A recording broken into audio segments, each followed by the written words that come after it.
Man, honestly, this is better than Christmas morning.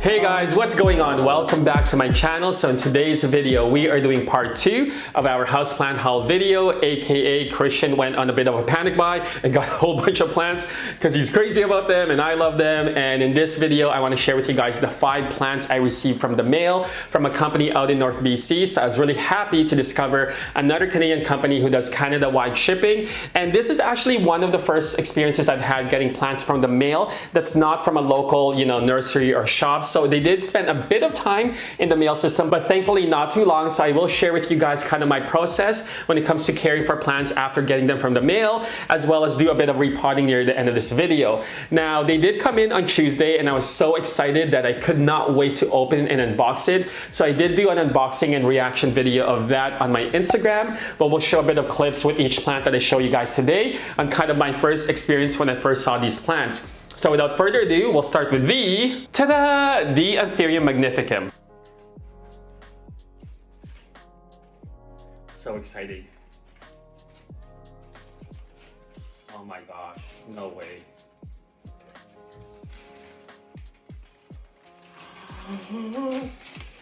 Look at this. Oh my gosh, it's a Magnificum. Oh my gosh.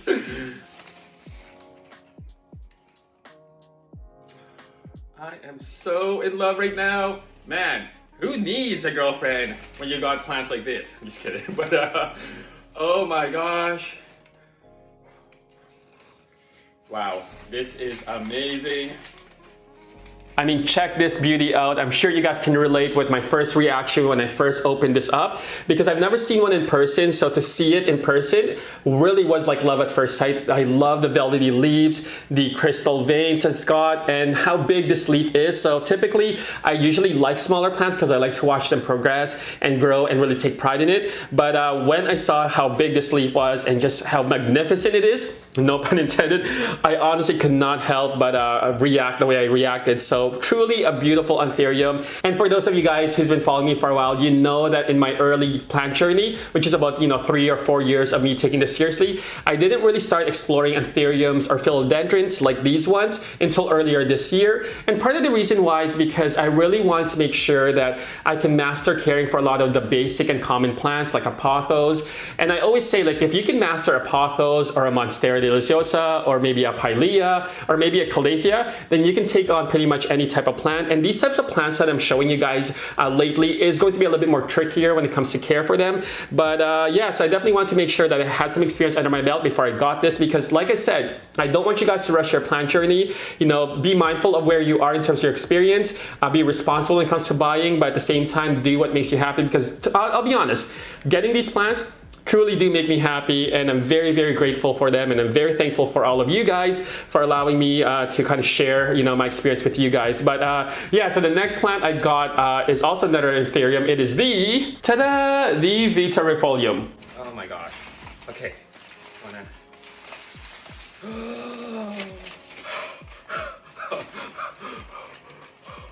Oh my gosh. Oh my gosh.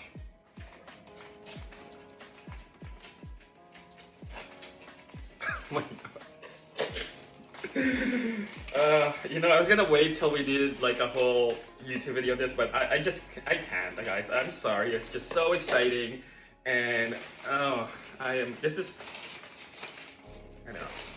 I love plants.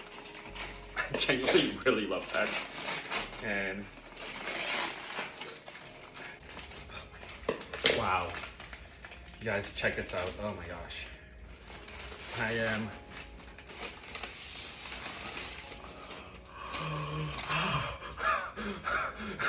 Oh my gosh, I've seen this Aetherium. I was actually, oh my gosh.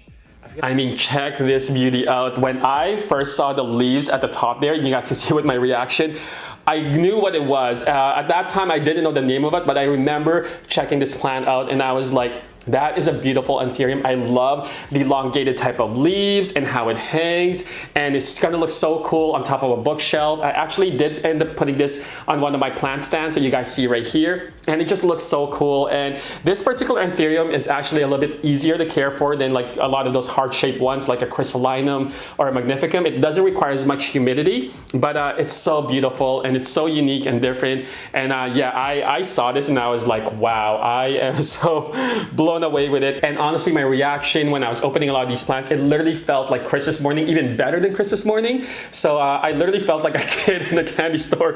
But the next plant I want to share with you guys is a philodendron. It is the, tada, the Gloriosum. I finally have a Philodendron Gloriosum. Look at this beauty. Oh my gosh, so beautiful. Man, look at this guy. I'm so excited. Look at it. Oh my gosh. Wow.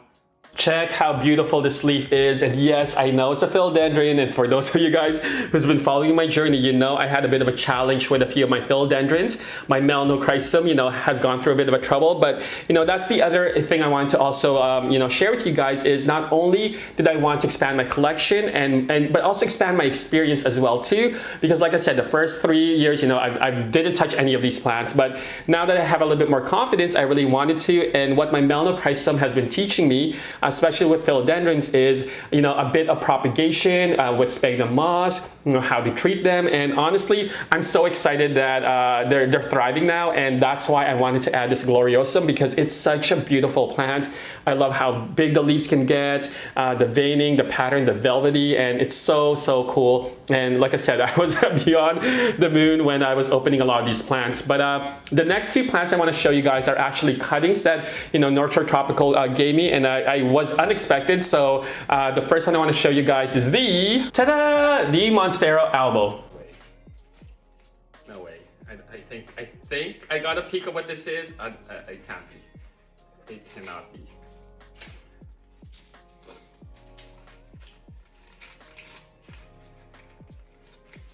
It's a cutting, that's for sure.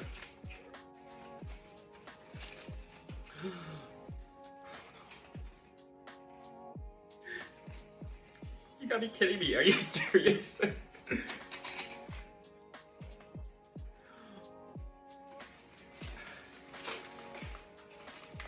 Oh my gosh. Yes.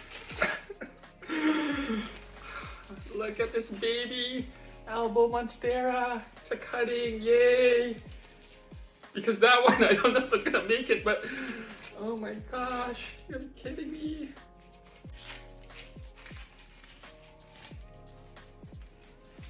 Look at this beautiful, beautiful cutting. Oh my gosh, look at variegation on that. You guys can see right there how excited I was when I got a peek of what this plant was, and it was so cool to finally get another, you know, Monstera Albo, because the one I had, I'm not sure if it's gonna make it, although I think it is. It's starting to show a bit of growth now, but this was really exciting for me to you know, open up, and it's a nice cutting that I can work in trying to grow this to be something amazing, something huge. So I can't wait to watch this guy grow, and I love the variegation pattern on this particular plant. You can see it's kind of a half moon, where half of it is white and the other one is kind of green, and it just looks so cute and so adorable. And man, I was so giddy when I opened this one. And but yeah, so the last plant I opened up during that unboxing and reaction is the, tada, the Aetherium Silver Blush. Oh my gosh, it's another Aetherium. It is the silver. Oh my gosh, look at this silver blush.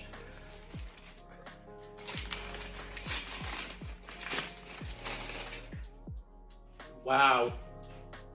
You guys can see how beautiful and amazing this Anthurium is, and most Anthuriums usually has the crystal and the sparkles around its vein, like on a crystallinum or even a magnificum, but this one has it a little bit more all over its leaf, and it's just so shiny and so beautiful.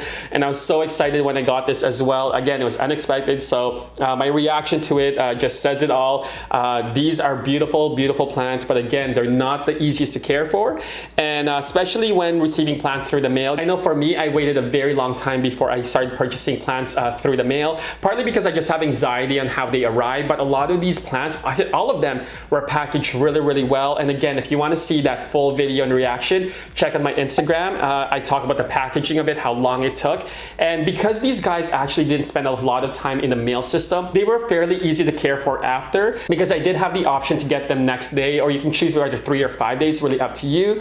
But when I got them, they were packaged really well. They were all wrapped in sphagnum moss, sealed nice and tight, and all the leaves were covered nicely. They were secured and taped in the box, so they didn't move a lot. And like I said, they didn't spend a whole lot of time in the mail system. Now, obviously, when you receive plants from the mail, you know they've gone through a bit of shock. Everything from packaging them, going through the mail system, being tossed around. So the last thing you want to do after receiving them is put them in a bit more shock. So the first thing I did was I did not repot any of these plants. I actually kept them in their sphagnum moss wrapped in and put them in an area that gets a lot of bright indirect light as well as a lot of humidity. So in this case, I put them in my greenhouse. Because the greenhouse was slightly farther from my window and the days are getting shorter, I did use a bit of a grow light to kind of expand the daylight. And I just used this one I got from Amazon, like a Miracle LED with this removable or adjustable clamp. And you guys can find that pretty much on Amazon. I'll provide a link in the description below. But yeah, that's what I did for the next 3 days. I want to make sure that they just settle down, acclimate in my home and just, chill before repotting them. Now, keep in mind that this process may be different depending on how long your plant has been in the mail system. I know others have ordered overseas and sometimes it takes 2 or 3 weeks. So that type of plant may not be in a perfect condition for you to follow this process. I know typically you want to inspect the plant. Is it dry? Is it wilting? Is it droopy? Are the roots extremely dry and dehydrated? In that case, you may need to kind of put them in water right away. But because my plants, literally arrived the next day, was in the mail system for maybe at most 36 hours. They were really, really healthy, and all I had to do was just pretty much just leave them alone for a bit. So after about 3 days of them just, chilling and relaxing, it was time to definitely repot them, because I was also mindful that the sphagnum moss that they were wrapped in was starting to dry out, and I wanted to make sure that these plants were not going to be dehydrated. So I did start repotting my Aetherium Magnificum as well as the Vitarifolium and the Silver Blush. So when it comes to my mixture for Anthuriums, typically you want them to be airy and light. So the potting mixture I use for my Aetherium are equal parts of regular potting mix, cocoa husk, pumice, and orchid bark, and I mix that really, really well, making sure that they are blended so that way it is nice and airy and light. And you guys can see that when I remove the sphagnum moss from this Magnificum, you can tell that this was not grown in sphagnum moss because they pretty much just came off really easily, and look how huge and healthy these roots are. So I wanted to make sure that this had enough room and the right medium mixture to be able to grow and thrive. So I did plant this guy into an 8-inch container, and you guys can see here I then added my medium and mixture and then gave this guy a nice good drink and then put it back in the greenhouse. So that's what I did with my Aetherium Magnificum, as well as I did the same thing with the Vitarifolium. Also, you can tell that the roots were really good. They were not grown in sphagnum moss, and yeah, so these guys were fairly easy to repot.